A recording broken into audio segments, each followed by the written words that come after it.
శ్రీ రామకృష్ణ ప్రభ ఛానల్ను చూడండి, మాసపత్రికను చదవండి. శ్రీ గణేశాయ నమః. శ్రీ గురుభ్యో నమః. శ్రీ సరస్వత్యై నమః. ఇట్టి ముద్దులాడి బాలుడేడవాడు, దీని గురించి ఈరోజు తెలుసుకునే ప్రయత్నం చేద్దాం. బాల్యకృష్ణుని బాల్య లీలలతో ఆ బృందావనం ఆనందవనమై ఆధ్యాత్మిక సదనమై అలరారింది. ఆ నందవ్రజానికి ప్రత్యేకంగా సూర్యోదయాలు చంద్రోదయాలు లేవంటే అతిశయోక్తి కాదు. ఆ మురళీకృష్ణుడు మేల్కొంటేనే వారికి సూర్యోదయం, ఆ కొంటి కృష్ణుడు కునుకు తీస్తేనే వారికి చంద్రోదయం. అలా గోవులకు గోపాలులకు ఆ గోవిందుడే సకలము సర్వము. చిన్ని కృష్ణుడి చిలిపి చేష్టలకు ఆ బృందావనవాసులు పైకి చిర్రుబుర్రులాడినా లోలోన బ్రహ్మానందపడేవారు. తమ ప్రాణాల్ని ఆ పరమాత్మ పసిడి పాదాల కింద పరవడానికి సిద్ధమైన అక్కడి పుణ్యవతులకు ఇక పాలు పెరుగులెంత?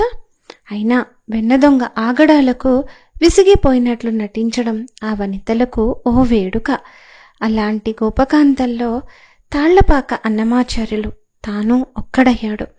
తెచ్చిపెట్టుకున్న అసహనానికి తేనెలూరే పదాలు అల్లి ఇట్టి ముద్దులాడి బాలుడేడవాడు అని అచ్చురువొందుతున్నాడు. ద్వాపరయుగంలో మధురానగరి నుంచి యమునా లహరి వరకు అన్నీ ఆ దామోదరుడి మధుర లీలలతో ఓలలాడాయి. అందుకే రామావతారంలో శాంత దాస్య వాత్సల్య సఖ్య ఇతర భావాలన్నీ ఉన్నాయి. కానీ కృష్ణావతారంలో వాటితో పాటుగా మధుర భావం కూడా ఉంది అనేవారు అవతార వరిష్ఠులు భగవాన్ శ్రీరామకృష్ణ పరమహంస. కన్నవారికి కొడుకు కొంటె చేష్టలు కంటికి ఇంపే. అలా యశోదమ్మకు కృష్ణుడు ఎంత అల్లరి చేసినా తల్లి మనసుతో చూసుకుంటూ మురిసిపోయేది. రేపల్లె వాసులు ఊరికే రాద్ధాంతం చేస్తున్నారని సమర్థించుకునేది. అందుకే ఆ తల్లితో కాదనుకొని ఆ ఊరి వనితలో తామే ఆ తాండవ కృష్ణుడి ఆగడాల ఆట కట్టించేందుకు అన్ని ప్రయత్నాలు చేశారు. చివరికి ఈ ముద్దుల బాలుడు ఎక్కడివాడమ్మా, ఉన్న చోట ఉండడు, పట్టుకొని పొట్ట నిండా పాలన్నా పోయండి, అప్పుడైనా ఊరుకుంటాడేమో చూద్దాం అంటున్నారు. అదే భావనతో ఇంటి ముద్దులాడి బాలుడేడవాడు వాని పట్టి తెచ్చి పొట్ట నిండ పాలు పోయరి. ఇంటి ముద్దులాడి బాలుడేడవాడు వాని పట్టి తెచ్చి పొట్ట నిండ పాలు పోయరి. వాని పట్టి తెచ్చి పొట్ట నిండ పాలు పోయరి అని సంకీర్తనను శుభారంభిస్తున్నాడు శ్రీనివాసుని సేవాగ్రగణ్యుడు. పదాల పొందికలో అన్నమాచార్యుల వారిది అందవేసిన చెయ్యి. పరమాత్మ పరోక్ష ప్రేరణ లేకుండా, ప్రత్యక్ష దర్శనం కాకుండా ఇంతటి కమనీయ కీర్తనను రచించడం అసాధ్యం. పాండిత్య ప్రదర్శనకు పోకుండా పచ్చని పల్లె పదాలతో గోపకాంతల గుండె గొంతుకలను అన్నమయ్య ఈ గీతంలో ఆవిష్కరించాడు. ఆ పరంపరలో కాగెడి వెన్న, కడియాల చెయ్యి, చేమపూలు, చెక్కిట కన్నీరు, అప్పడు, అసవాలకుడు వంటి ఎన్నో తేట తెలుగు పలుకుబడులను హృదయంగమంగా ప్రయోగించాడు. భక్త కవిగానే కాదు, భాషా కోవిదుడుగా కూడా చిరకీర్తిని ఆర్జించాడు. ఉన్న చోట ఉండకుండా పెద్ద ఆరిందల ఆ నందనందనుడు ఉట్టిలో పెరుగే కాదు, చివరకు కుండలో కాగుతున్న వెన్నపై కూడా కన్నేశాడట. చల్లగా కాచేద్దామని మెల్లగా ఆ వెన్నలో తన చేమపువ్వు కడియాల చేయి పెట్టాడట. కానీ చేయి చురుక్కుమనటంతో ఎక్కడ తన చిలిపి పని బయటపడుతుందోనన్న భయంతో చీమ కుట్టిందని ఏమార్చి చెక్కిట కన్నీరు జారేట్టు ఏడుస్తున్నాడట.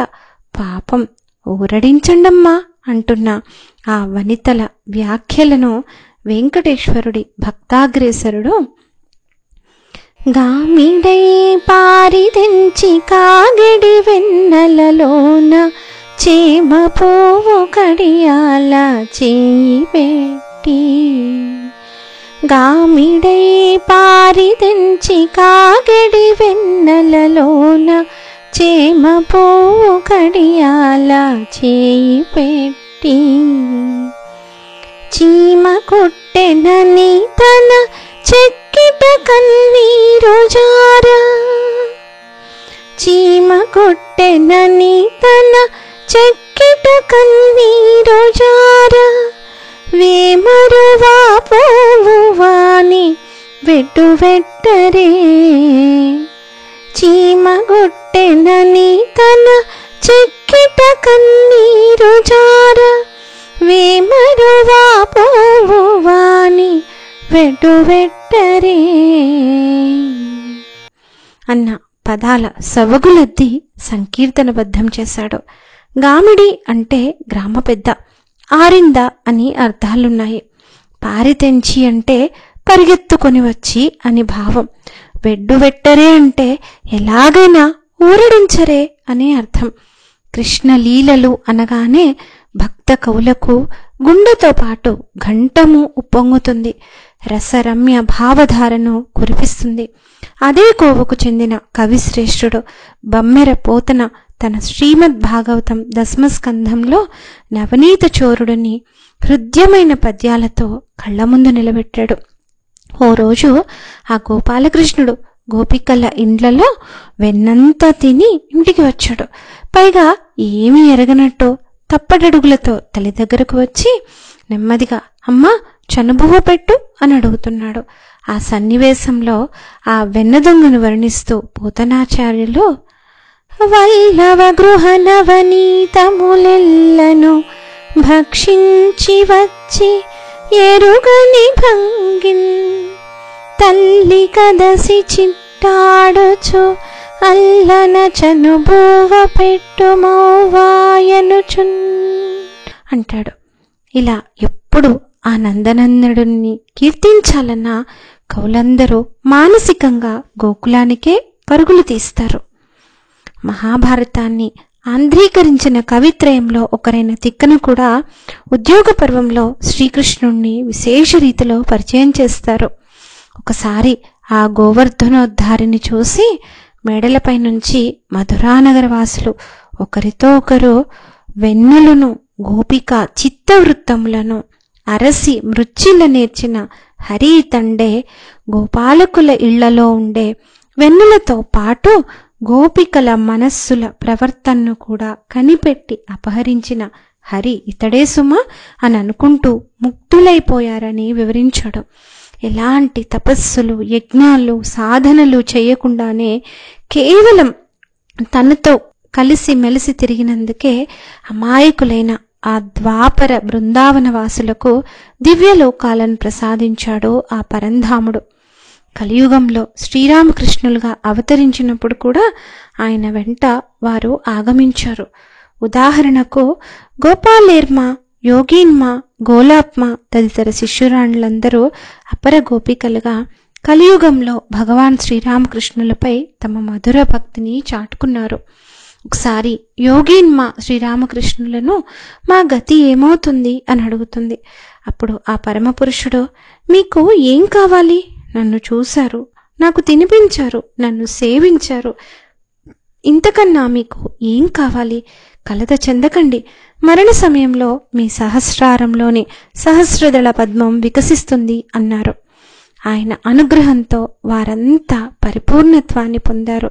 అలాంటి ఆంతరంగిక భక్తులు ఆనాడు రేపల్లెలో వేణుగానలోరుడి చేష్టలకు చిద్విలాసంతో ముచ్చువల్లే వచ్చి తన ముంగమురువుల చేయి తచ్చడి పెరుగులోన తగబెట్టి నచ్చెనని చేయి తీసి నోరనిల్ల చొల్లుగార నచ్చెనని చేయి తీసి నోరనిల్ల చొల్లుగార వచ్చలివా పోవాని ఊరడించరే వచ్చలివా పోవాని ఊరడించరే.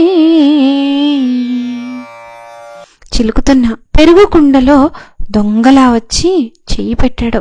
కవ్వం తగలగానే చెయ్యి నొప్పి పుడుతుందని బాధపడుతున్నాడు. నోరంతా చొల్లు కారేట్టు ఏడుస్తున్న ఆ పిల్లాన్ని కాస్త ఊరుకోబెట్టండమ్మా అంటున్నారు అప్పర గోపకాంతల అన్నమయ్య.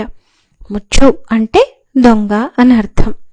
ఆ తర్వాత బ్రహ్మాండాన్ని బొజ్జలో పెట్టుకున్న బ్రహ్మాండ నాయకుడికి కుండలోని పాల పదార్థాలపై ప్రీతి ఎందుకుంటుంది?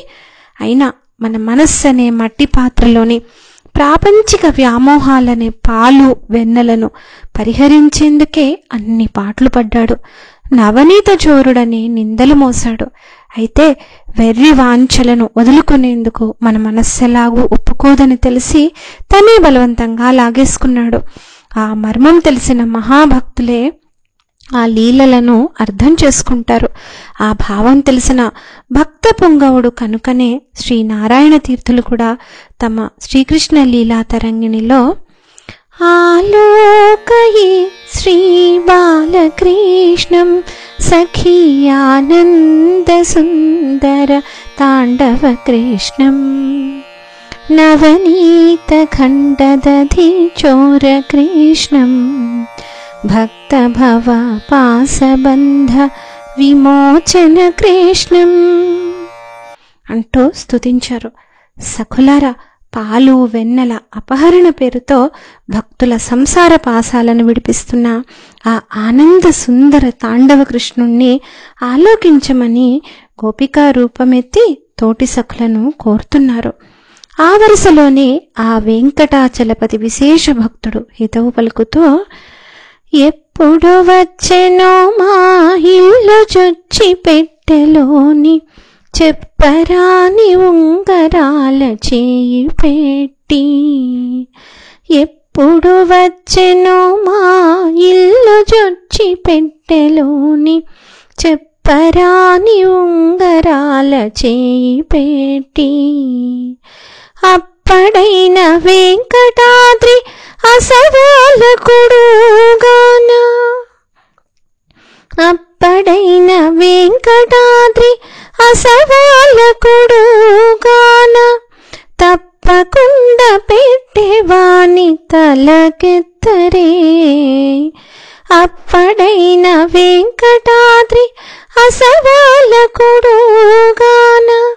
తప్పకుండా పెట్టేవాని తలకెత్తరే. ఎప్పుడు మా ఇంట్లోకి వచ్చాడో తెలియదు, కానీ సొమ్ములున్న పెట్టెలోకి చేయి పెట్టాడు. ఆ పెట్టెను ఆ బాలుడి తలకెత్తండని పరోక్షంగా సూక్ష్మార్థంలో మన దేహ భ్రాంతులనే సొమ్ముల సంపదను ఆ సర్వేశ్వరుడికి సమర్పించమని అంటున్నారు.